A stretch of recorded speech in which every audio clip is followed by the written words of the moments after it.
everyone, this is Hazel Findlay and this is the Strong Mind podcast. This is a slightly different episode. It's a bit shorter and it's myself and Angus Kille chatting about fear of falling in climbing. We talk about what fear of falling is, sort of some of the misconceptions and nuances around falling and fear of falling, cultural ideas and myths that kind of hold us back in this area, how people are approaching falling in ways that aren't very useful, and this common myth that you kind of either have to just be born super resilient and brave or just kind of push through. We talk about the benefits of effective fall practice, but how fall practice is a lot harder to do well than people think it is. And we talk about how doing fall practice wrong has given fall practice kind of a bad name and a bit of a fragile reputation. And we talk about one of the missing ingredients from effective fall practice, which is self-awareness. Okay, I hope you enjoy this episode. I think that fear of falling holds back many more people than the number of people who are actually paying much attention to their fear of falling or fall practice. I also think that it's been neglected within our climbing community and our climbing culture. Like, I think it's just something that's part of our climbing experience, whether we're falling or not. And the kind of the teachers and the leaders and the training in climbing doesn't reflect that reality. So I hope you enjoy this episode. Thanks for listening. And if you'd like to find out more information about any of this, the best place to go is strongmindclimbing.com.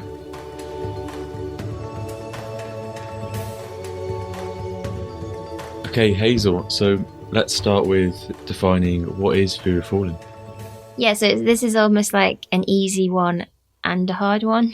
Because obviously, like, the obvious definition or the obvious way of thinking about it is apprehension, anxiety, negative thoughts and emotions around the idea of falling. And I guess, the nuance there is that a lot of people aren't necessarily that fearful or find it that psychologically uncomfortable when they're falling. We definitely do hear that. Some people say, oh, well, as I was falling, like, my stomach fell out my mouth or, these sorts of things. So that is definitely a case for some people. But for a lot of people, the most uncomfortable part is thinking about a potential fall that may or may not happen. And then I think where there's also some confusion is this idea that people go, okay, well, I'm apprehensive of the fall, but not because I dislike the fall itself, but because I'm scared of hurting myself, because I'm falling through the air and I'm coming to hit the rock. But I would classify that as also fear of falling. It's just you're more fearful around the consequences of the fall rather than what actually happens mid-air. Is that a case of people thinking, oh, I don't have fear of falling because my fear of falling is rational? And they think that fear of falling is an irrational thing. They're saying, it's not like a phobia. I just don't want to hurt myself. It's completely irrational. Yeah. I think people probably feel that it's more rational to have a fear of injury than a fear of falling. And obviously the two are linked, right? It's the injury could be a consequence of a fall. But the thing is that I guess the important thing here for people to realize is that there's a fear of injury there because you don't know enough about what's going to happen when you fall. So people say, well, I don't need to do fall practice because it's fear of injury that I have. And it's like, yeah, I hear people say that they need to see a psychologist or a therapist or something around fear of injury. It's like the fear of injury is like extremely normal fear. Like, no one wants to be injured, right? We want to avoid injury. It's prudent to have that fear up to a certain point. But the answer is in doing full practice, not doing full practice, not doing full practice. That's what I meant. Yeah. So like, I'm not often scared of injury when I'm about to fall or think I could fall, because I usually know what's going to happen when I fall, or I'm on a climb that I'm trying not to fall off of. Like, if I actually think I'm going to injure myself if I fall, that for me is like then a no fall zone. And so it's a different set of psychological skills there. there's a lot of unknowns around fear of falling, as we described it just now, and you've brought a lot of knowns into it. We've turned unknowns into knowns. Is that? Yeah. So through fall practice, you turn unknowns around the falling experience into knowns. And that's what a lot of people lack. So basically, their mind's free to interpret a potential fall in the worst possible way, because our brains have a negativity bias, and the most prudent and the safest thing for our brains to do is to expect the worst, right? Like, if you really want to preserve your safety, better off just not taking the fall altogether. But then, how far do you take that? Maybe it's better to just not climb altogether if we're really there to maximize safety 100%. But if you want to go climbing, you have to accept that falling is part of climbing, whether you fall or not. So falling is part of climbing in the sense that it's likely that you're going to fall off at some point. But even if you're always climbing within your means and you don't fall off at all, it's still there because there's always a potential for it. So your mind could always be thinking about it. And so unless you sort of learn to manage those fears and learn how to get information around falling in a safe and structured way, you can't avoid it. Right. It is a part of the climbing experience, whether you want to admit that to yourself or not. Yeah. Or whether you fall or not. Yeah. Well, yeah. Like, even if you're not falling, you're on the wall. And chances are, if you're not falling, you're going to be more scared of falling than someone who is falling. So therefore, your mind's going to be so preoccupied with falling that it's part of your experience, whether you end up taking that fall or not. So fear of falling is really common. How common do you think it is? Yeah, I mean, we've been talking about this, but I would guess that like 90% of the climbers that I know have some experience of fear of falling, some non-trivial experience of fear of falling, I would say. Right. I think there's a small minority of climbers who actually just don't get scared to fall really at all. Or if they do, it's when they're in these sort of like really higher risk situations.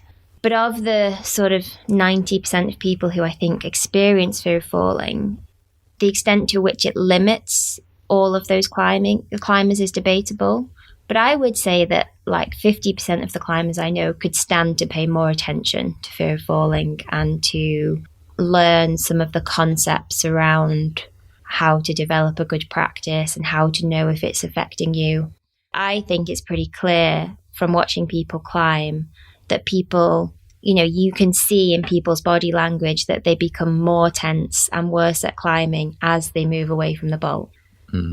Technique drops out the window, there's over gripping, there's being climbing more front on, there's climbing more with hesitation, more defensively. And so those people, they might not say they're really scared to fall, but fear of falling is still limiting their performance and enjoyment in those moments. I don't want to call it a problem, but I think it's a part of climbing that is poorly understood, and people pay way too little attention towards. Okay, so fear of falling is very common and it's poorly understood. Falling is part of climbing whether you fall or not. So why is full practice or managing fear of falling not more common in the climbing community if all of this is true? Yeah, well, good question. I mean, I think it is becoming much more common to talk about fear of falling and to practice fear of falling. Unfortunately, we're seeing a lot of poor practice. I think people who haven't really thought about this enough or haven't really looked at concepts around how fear is expressed in and created in the body and mind, and how fear is unlearned, and how we gather negative associations with things that we find scary. Those people who haven't thought about it in that way think that you can cure your fear of falling by just taking a few falls and forcing yourself to take those falls without any consideration around sort of like what that's actually doing to your nervous system. So yeah, although we're getting better at talking about it, I do think there's maybe some recklessness in the industry around how we're doing it. But as to why it's not been talked about more, I mean, I think it's just a hangover from when climbing was all about not falling. For a long time, our equipment in climbing didn't really allow for taking falls. and also the style of climbs that people used to do. It was a lot lower angle. You know, rock climbing's come from mountaineering, right? And mountaineering, you either don't fall because it's not steep enough, or if you do fall, it's disastrous.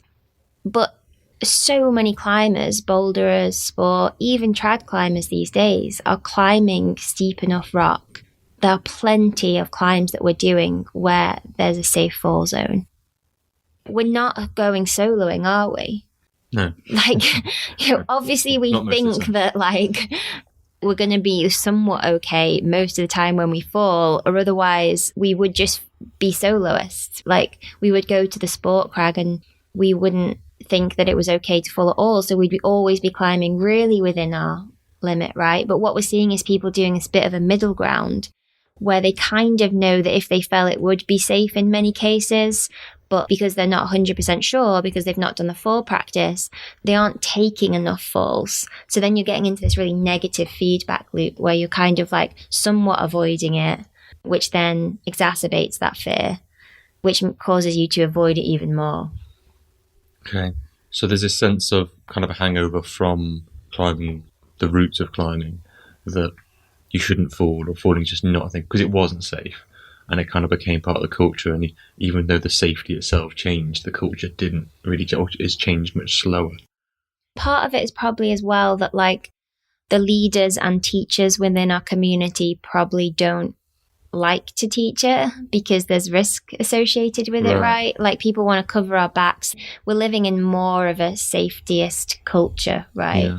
But then what's weird is that, like, if we actually want to maximize safety, I think practicing falling is something you do. Like, look at any other sports like snowboarding, gymnastics, like even judo or like the martial arts. They teach you how to land as part of your training. But like, people are let loose into bouldering gyms, and the walls in bouldering gyms are getting higher and higher, and no one teaches you how to land. No one teaches you that you might not want to fall from the top of the wall early on in your climbing life. You know, they tell you to climb down so they can sort of somewhat cover their arses, but like, there's no culture around actually helping people manage all that. And like, bouldering's a really interesting example because I think bouldering's been quite almost like elitist sport for a while, hasn't it? Like, there's been, in order to get a lot out of climbing, out of bouldering, it's been seen that you kind of need to like have a certain technical ability or strength. But because of the bouldering gyms, more and more people are going climbing. And a lot of the people that are going climbing don't have sport backgrounds. So they haven't like run much or jumped much. So a lot of people that come to us for coaching are basically sort of starting bouldering, not knowing how to land well and not having maybe that body awareness and body skill that you might have if you've come from athletics or something, for example. So the culture's changing in lots of ways, and it would be simplistic to say, oh, we've got this hangover of when it was less safe, now it's more safe, and we've not updated our approach to it. But actually, in some ways, it's more dangerous, or there's more chance that someone might risk themselves because we're getting more people coming into the sport, maybe don't have outdoor backgrounds. There's a lot of nuances there, I think. And there's the illusion of safety with matting and stuff. And there's illusions of safety as well within indoor climbing especially. And it's really weird to me that we've not updated all of that yet. So you mentioned some of the leaders in our sport, or perhaps instructors or guides or just role models. They might not be teaching full practice, but are they comfortable with falling themselves and just not teaching it? And if they are comfortable with falling, how have they become comfortable with falling? Yeah, so I think that is part of the issue as well, is that some of the leaders in our sport don't have fear of falling and don't understand it. Mm-hmm. Or have kind of managed it through brute force, like, kind of just like force themselves to take falls. And for some people that seems to work okay. Probably people who don't have a huge fear of falling to begin with. Or what I've seen happen a lot is some of the leaders in our sport, especially from that slightly older generation, are extremely scared to fall, never take falls.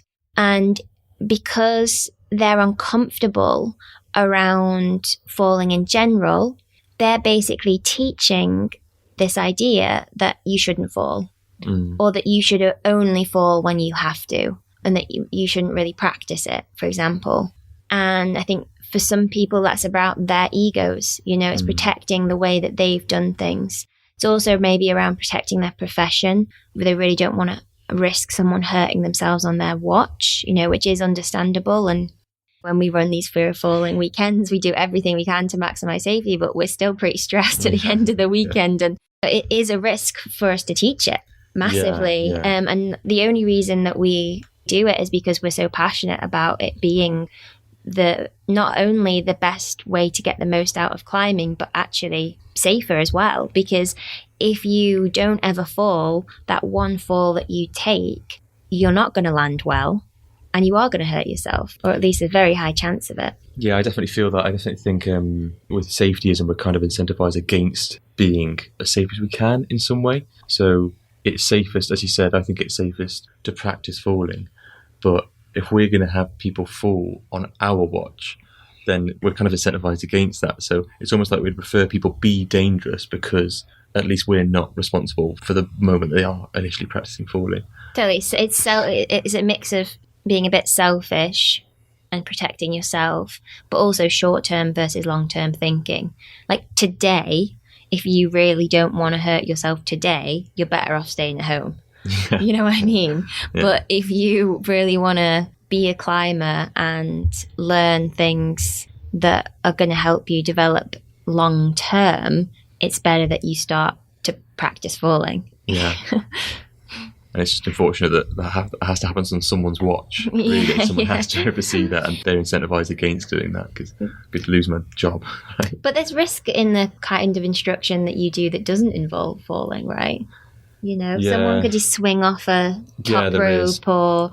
But I think there's more... Yeah, there's more risk, There's, or at least there are more unknowns, perhaps, in what we're doing, or more variables that are kind of out of the instructor's control, I think. But I think you're totally right. There's an awful amount of risk in certain disciplines that are working, scrambling. Scrambling so risky. I mean, just slipping on the trail to and from the crag is high. But the other thing is, it comes back again to what the norm is. Because there is a norm of teaching mountaineering and scrambling, then if an accident were to happen on my watch, there's a standard of that within the industry, and I've been taught that in my qualification. It's because falling isn't a norm. If an accident happens on my watch, who's going to stand up in court, or who's going to stand up to defend me and say, well, that was a normal thing to do, falling's a part of climbing, it would be weird not to practice it, and it's going to be more dangerous if you don't practice it. I don't know who's going to have my back there, because totally. It's not a norm. Yeah. But hopefully we won't find out. So it sounds like, from what we're saying there, we've kind of got the situation where some people in the industry, or some people in the climbing world, are not afraid of falling, or managing fear of falling by avoidance, and have got through their climbing career that way. And other people have kind of got through fear of falling by being quite resilient and having, not a great fear of falling to begin with, and taking falls through chance or just through their climbing career, and being fairly resilient, fairly not very risk averse, and fortunately not having traumatic experiences. And then that leaves everybody else in the middle, where they aren't really managing their fear of falling at all, either through avoidance or through actual practice. And that's perhaps the gap for our full practice, I suppose. Yeah, I would also just say, though, that there are people who've got, that there are sort of higher end climbers who could definitely be a lot less fearful of falling and benefit from it. And I suppose from what I said there, those people that are avoiding it, they've managed in some sense, but they've still got a fear of falling. And it might not be debilitating. It might be that they can get by, but there's a lot of clip sticking going on, for example, or like if you're a boulderer, like only picking certain climbs, like, you're kind of limiting your climbing in many cases, but a lot of people are getting by. So it's part of what we try and help people see is sort of like how much better climbing could be if you knew how to manage fear of falling just a bit better. I suppose that's the question, right, that people would ask of this is, can you practice falling? And can you train your mind for falling? And so we've kind of talked about, should you, with this culture thing, should you train your mind for climbing? Should you fall? And then there's this other question of like, can you do that? Like, can you become more comfortable with falling?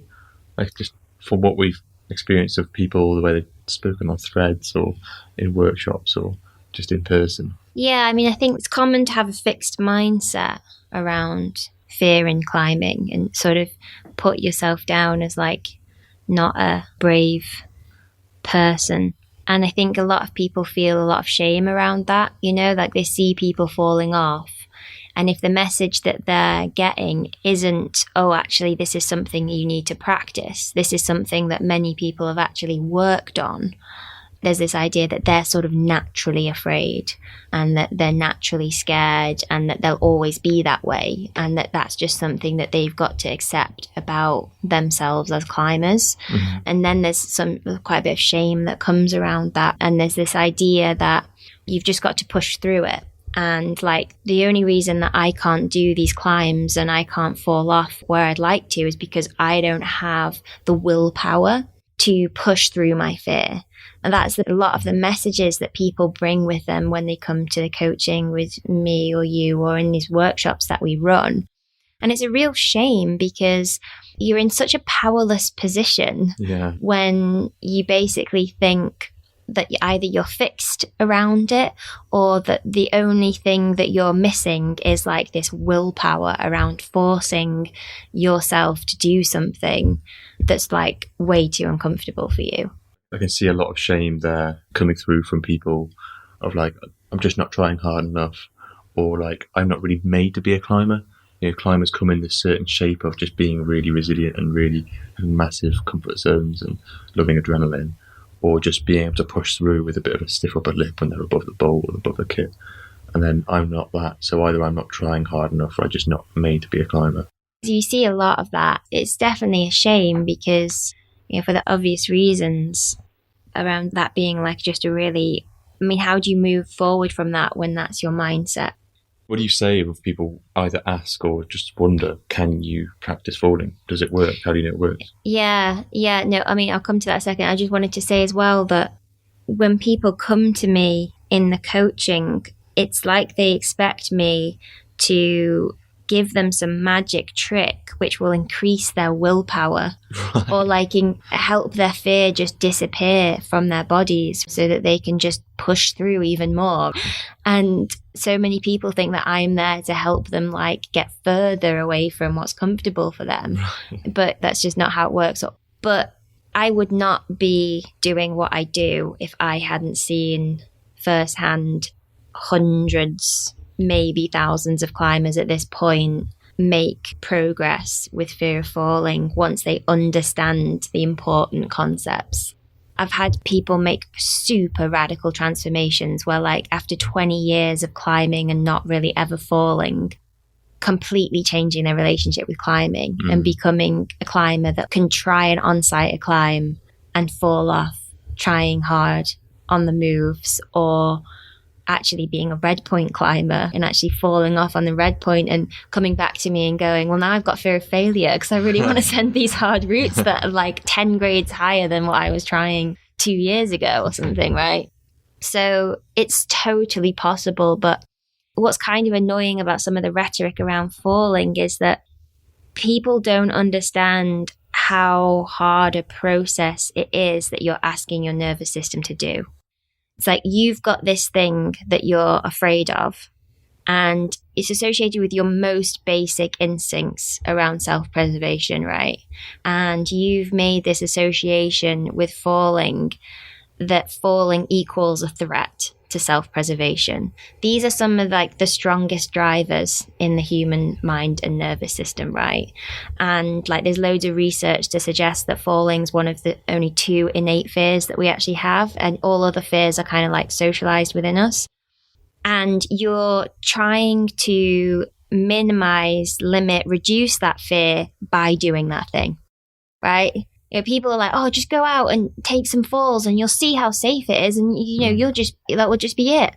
But if you take a fall and you are stressed, nervous, tensed, anxious when doing that fall, even if you didn't physically hurt yourself, you're reinforcing the idea to your nervous system that this thing is still threatening. So what so many people are doing when they do fall practice is they're actually ingraining fear even further.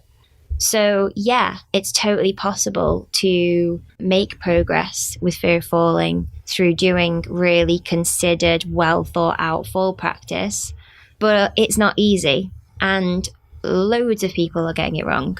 And when you say it's not easy to get it right. Yeah, it's not easy to get it right. I mean, some people, it's like we teach them the concepts. They're like, oh, right, yeah, that makes sense. They go away and they make a lot of progress really quickly.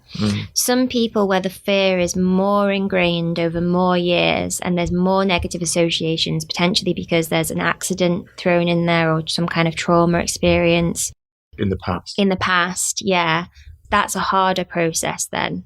And it can be difficult to make really, really like big gains quickly.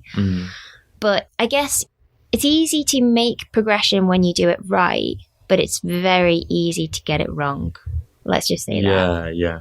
Yeah, I mean, to me, it seems like such low-hanging fruit from the work we've done. And all my sort of private clients or the clients that through the Strong Mind course or that we've worked with in person in workshops as well. There's no intervention I've seen that has yielded such results in performance and enjoyment in climbing. Yeah, and you think about how much time and energy you spend on physical training, and the rewards are not always evident. Like, you could spend 3 months fingerboarding and have a finger injury at the end of those 3 months. Do you know what I mean? Like, there's risks in physical training. Yeah. That it's not always clear what rewards you get from it. You'd be better off if you have more information, if you have a coach and a training plan. But as a community, we're totally invested and sold on physical training. Yeah. And we're constantly collecting more and more information around how to make that physical training more efficient, more predictable, less risky, more reliable. And yet when it comes to something like fall practice, people think you just wave a magic wand and then it's super easy, or they think it's impossible and that no benefits can be gained from it, right? It's somewhere in the middle, though. Like in all these cases, it's somewhere in the middle, right? And the more information and knowledge you have around how your mind and body works, the better you'll be at managing your training and learning processes, whether that's physical training, mental training, full practice, whatever it is. So you can see here then the misconceptions around full practice or our poor intuitions around what makes good full practice could perpetuate the idea that you can't train your mind for falling. Yeah. So, a lot of people are like, I've tried full practice and it doesn't work for me. And then they'll say, and that's not because I'm scared of falling, but because I'm scared of XYZ. I'm scared of injury. I'm scared of coming into land. I'm scared of the rope snapping. I'm scared of heights. I'm scared of belaying or my belayer not catching me or something like that. So there's lots of sort of reasons for why it doesn't work. But in my mind, maybe not heights and exposure, but most of those other fears that I've listed, they will be reduced with effective, considered, thoughtful practice.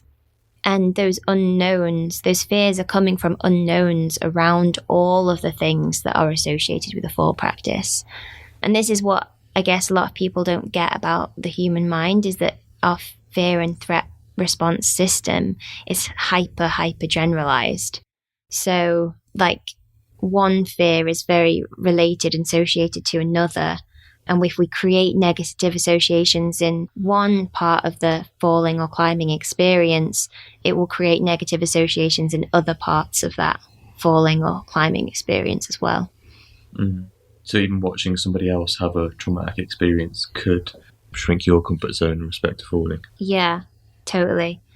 But also, every time you take a fall and it's a nice, safe fall that's not stressful for you, there's also associations around the fact that your belayer caught you and that you trust that belayer. Like, you're more able to trust that belayer when they've caught 20 falls that you've taken versus 0 falls that you've taken with them belaying, right?